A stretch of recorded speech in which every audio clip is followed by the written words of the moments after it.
कहाँ से आए आप? फ्रॉम ग्वालियर। ग्वालियर से इतनी दूर, तो आने में कुछ दिक्कत या तकलीफ हुई? नहीं, ट्रेन से आ गए थे। कैसा गया आपका मेंस का ऐसे? पर ऐसे क्या मतलब, अब कुछ कह नहीं सकते ना, मतलब कैसा लिखा है, मतलब कर दिया है दोनों। ओके। हाँ। टाइम का कुछ इशू हुआ? हाँ, मतलब पहले में ज्यादा टाइम लग गया था, तो दूसरे में अच्छे से ब्रेनस्टॉर्मिंग में दिक्कत हुई, अदरवाइज मतलब कर दिया। पहले में ज्यादा एग्जांपल्स लिख पाई वो, सेकंड में ब्रेनस्टॉर्मिंग नहीं की, तो थोड़ा स्ट्रक्चरिंग में थोड़ी सी दिक्कत है, तो इन दी एंड कर दिया यार। एंड आपका ये कौन सा अटेम्प्ट था? ये मेरा थर्ड अटेम्प्ट है, सेकंड मेंस है। अच्छा, सेकंड मेंस आपका। तो पिछली बार जब आपने मेंस लिखा और अब मेंस लिखा, तो उसमें उसके बीच में क्या इम्प्रूवमेंट किया आपने? मेंस में मैंने ज़्यादा रिलाई किया सोशल मीडिया पे इस बार, और जो लास्ट में दिक्कत हुई थी टाइम मैनेजमेंट की, उस पर फोकस किया, स्ट्रक्चरिंग पे फोकस किया, ज़्यादा कोर्स मैंने याद किया कि मैं ज़्यादा एग्जाम्पल पे फोकस किया इन दी एंड, बिकॉज जो भी आप लिख रहे हो उसे सब्सटेंशिएट करना पड़ता है आंसर के साथ, तो उस पर ज़्यादा फोकस किया। तो इस बार कुछ टाइम की लिमिट आपको रह गई या फिर आपने कहा इस बार तो हो गया? मतलब फर्स्ट एक्चुअली ज़्यादा आप लिखने लगते हो ना, तो आप भूल जाते हो, आप ज़्यादा लिखने लगते हो, और मैंने शायद इस बार थोड़ा छोटा लिखा, तो मैं ज़्यादा लिख गई, तो उसकी वजह से क्या हुआ कि पेज ज़्यादा बच गया, तो लगता है कि इसको कवर करना है, तो उसमें काफ़ी टाइम थोड़ा सा गड़बड़ हुआ, लेकिन ठीक है, फिर उसे मैनेज कर दिया सेकंड में। तो ऐसे राइटिंग लिखने से पहले जब भी आपने यहाँ लिखा, तो उससे पहले आपने कितनी प्रैक्टिस की, उसके बारे में बता सके, किस तरह प्रैक्टिस की? ओके, एक्चुअली इस साल मेरी शादी का टाइम था, तो मैं ज़्यादा प्रैक्टिस नहीं कर पाई, तो मैंने ज़्यादा फोकस पढ़ाई पे किया कि ज़्यादा से ज़्यादा कवर करूँ, लेकिन प्रैक्टिस करनी चाहिए, नहीं तो ये टाइम मैनेजमेंट की जो इशू आई है मुझे, शायद नहीं आती है मैं प्रैक्टिस करती, तो मैंने प्रैक्टिस नहीं की ज़्यादा। अच्छा, जैसा आपने बताया कि आपकी इस साल शादी थी, तो हस्बैंड का क्या रिएक्शन है? आपका प्रीलिम्स क्लियर हो गया है और आप मेंस लिख रही हैं, तो वो आपके साथ आए या फिर कैसा उनका? अभी वो कल से आएंगे, actually he is in job, like he is already qualified, तो वो आएंगे कल, तो देन ही विल अकम्पनी में, क्योंकि आज उनको छुट्टी नहीं मिली, तो नेक्स्ट डे। शादी के साथ प्रिपेयर करने में क्या दिक्कतें आती हैं? ओके, मतलब इन लॉ सपोर्टिव होने चाहिए, तो मेरे तो बहुत ज़्यादा सपोर्टिव है, तो आई कैन सिट मतलब जस्ट लाइक अ फैमिली, तो मुझे कोई काम नहीं करना पड़ता है, तो मुझे उससे में भी कोई दिक्कत नहीं है। इसमें मतलब आप बहुत खुशकिस्मत लकी, हाँ लकी हूँ, हाँ, दे क्वाइट सपोर्टिव एंड सब एजुकेटेड है, when my parents, my father in law, mother in law, so they are all very supportive, तो मुझे उस तरीके की दिक्कत नहीं हुई। शादी हो गई, बट हाँ, शादी के टाइम ऑब्वियसली बहुत सारा टाइम वेस्ट हो गया, तो बहुत ही पता नहीं था कि इस बार भी निकल जाएगा, बट दे दिया था ऐसे, तो निकल गया, क्योंकि लास्ट भी निकल रहे हैं 2-3 बार से, तो प्रीलिम्स में।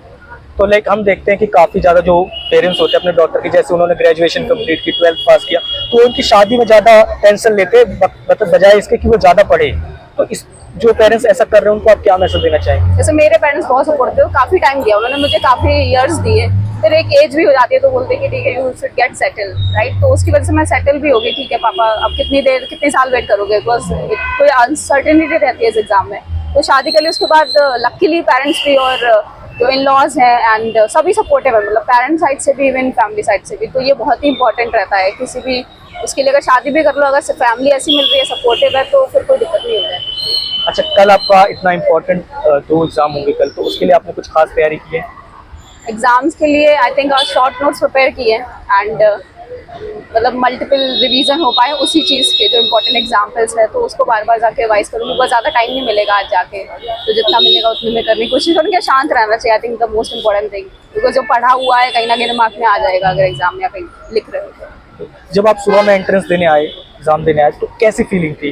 नर्वस थे बहुत ज़्यादा या कॉन्फिडेंट थे? कोई बात नहीं, मैं एग्जाम के दिन बहुत शांत रहती हूँ, मतलब ये मैंने over a period of time develop किया कि अगर आप शांत नहीं हो तो यू कैन परफॉर्म वेल, तो ये चीज़ मैं फोकस करती हूँ कि शांत रहो, बाकी एग्जाम में जो होगा वो देखा जाएगा, तो I focus on that expect. अच्छा, आप इतने शांत थे, तो किस तरह से आपने मतलब क्या किया था कि आपको इतनी मतलब शांत रह पाए? क्योंकि बहुत ज़्यादा बच्चे हाइपर हो जाते हैं। हाँ, हाइपर हो जाते तो अच्छे से परफॉर्म नहीं कर पाते। मुझे लगता है कि जितना नहीं आता उससे ज़्यादा परफॉर्म कर पाते, बिकॉज मैं शांत रहती हूँ। ये मतलब मैंने quality over a period of time develop की, एक दिन में नहीं आती है।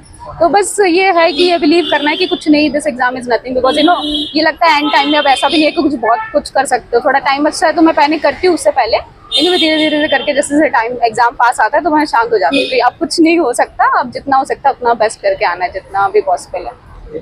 तो आपका ये मोटिवेशन क्या है? मतलब आप 3 साल से या इतने सालों से ट्राई कर रहे हो, तो कुछ मोटिवेशन होगा कि लाइक ये इस वजह से करना है मुझे, तो वो क्या है?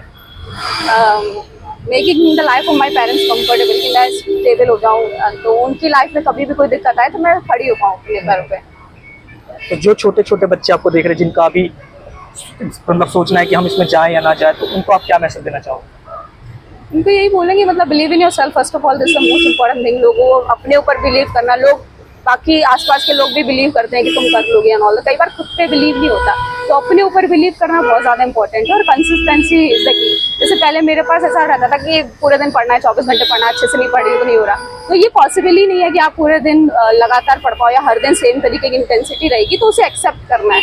नहीं तो ऐसा होता तो कई बार बहुत डिमोटिवेटेड हो जाते थे कि पता नहीं हम तो पढ़ भी नहीं पा रहे, लेकिन अगर दिन में 7-8 घंटे भी निकाल रहे हो, 6-7 घंटे जितने भी निकाल पा रहे हो, बिकॉज अब फैमिली के साथ भी मैनेज करना है तो इतना ही टाइम निकल पाएगा अगर if I want to give next attempt and all that, तो उसकी वजह से because you know there is uncertainty right, you can not say, तो फिर उसके बाद उसको लाइफ का पार्ट बनाना है कि ये प्रिपरेशन में सब कुछ छोड़ के नहीं बैठ जाना है, because is a long journey right.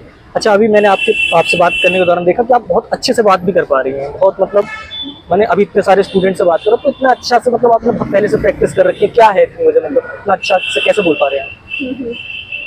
Okay, because मैं काफ़ी टाइम टीचिंग में थी, मैं ऑनलाइन पढ़ाती थी स्टूडेंट्स को, इंग्लिश की क्लासेस देती थी इंटरनेशनल स्टूडेंट्स के लिए, तो I was in that field for a very long time. तो ऑनलाइन मैंने प्लानिंग स्पार्क में भी पढ़ाया, तो teaching is something that I am very interested in, तो उसमें रहती थी। That's why I noticed, like, हाँ, तो मतलब वो थोड़ा रहता communication था यार, लाइफ में जो चैलेंजेस आते हैं उससे कहीं ना कहीं आप इम्प्रूव होते हो, तो लाइफ में पीस कैसे लाने and all that, because challenges give you ना opportunity to grow, तो उसकी वजह से I worked a lot on myself, right? So that's why, so even you know exam से भी important the real life skill that you learn to live properly, तो वो सब।